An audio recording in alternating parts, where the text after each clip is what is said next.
कॉलेजला गेल्यावर येडी चाळी करणार नाही तर मग काही कॅन्टीन मधलं कुरकुर सप्लाय म्हणून रडणार. तर नमस्कार मंडळी, आता मम्मी पप्पा इचलकरंजीला गेलत तेव्हा आईने त्यांच्याकडनं जेसी साठी पप्पाई पाठवून दिलती हो. आणि आता ती पिकल्यावर चिराय घेतली, पण गडबड जास्त होती त्यामुळे पप्पाई खाऊन लगेच जेवाय बसलो. आणि मस्त पिके कच्चा आंबा, पक्का आंबा, स्वीट कॉर्न, पप्पाई, वांग आणि भाकरी हे जेवताव दिला की निघालो कॉलेजला. आता आज कॉलेजला जायचं होतं, म्हणजे एक पेपरची युनिव्हर्सिटीनं अचानक कॅन्सल केला होता. तेव्हा आज एवढ्या दिवसानं सुट्ट्या खाल्ल्या आला म्हणून निघालो होतो. आणि अण्णा आणि आपला भाऊ निघालो होतं, त्यांचं काम होतं म्हणून. त्यामुळे जाता जाता जेसीला बी सोडलं हो. आता पोचल्या अजून पेपरला टाइम होता म्हणून म्हणलं बहिणीला जरा कॅन्टीन मध्ये जाऊन येऊया. तर कुठलं काय, इथं आल्या बघते तर कॅन्टीन मध्ये चॉकलेट सोडून दुसरं काहीच नव्हतं. त्यामुळे गपगुमानी चॉकलेट घेऊन निघालो. आता पेपराला अजून टाइम होता म्हणून तवर बहीण म्हणली की मला विहीर बघायचे. मग झाडं झुडपं पार करत पोचलो की विहिरीपाशी.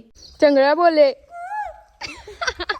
आता येडे चाळी करून झाल्यावर पेपर देऊन आलो. खरं पावसाळा चालू झाल्यावर बहिणीची काय जांभळाची हाऊस भागना, नुसता जांभळं खाते हो. आता जांभळं काय मिळाली नाही, पण ह्यांना फोटो काढायचे होते म्हणून गाडी तिकडे आडवी लावत होती. दोघी असून बी यांना गाडी सरळ लावता येत नव्हती. खरं तीच फोटो काढून झाल्यावर जीसीने एकटीने नेली तिकडे. विषय आहे काय, पण आता विषय येऊ होता की बहिणीला तिंबल शीट येत नव्हती, त्यामुळे ती आमच्या संग यायचं म्हणून तसंच चालवत होती. म्हणून आम्ही बी तिच्या गाडीला धक्का देत देत निघालो होतो. आणि शेवटी मग ठरवलं की दोघी कुणी तर बसायचं म्हणून जेसी आणि साने निघाले की. खरं हिला बस म्हणलं ती बलशीट जायची, पडलं तर नाही म्हणली तुम्ही जावा, आणि ताटात आणि चालत होती हो. पण जेसी बिचारी हिच्यासाठी रडत होती, तिची काही कदरच नाही या पुरगीला. म्हणून परत शेवटी येऊन आणि तिच्यासाठी थांबलो चिडाय नको म्हणून. खरं काय बी म्हणा, आज मज्जा तेवढी दाबून केली बघा. आणि तुम्ही बी जाता जाता लाईक आणि सबस्क्राईबची बटन दाबून मज्जा घेऊन जावा.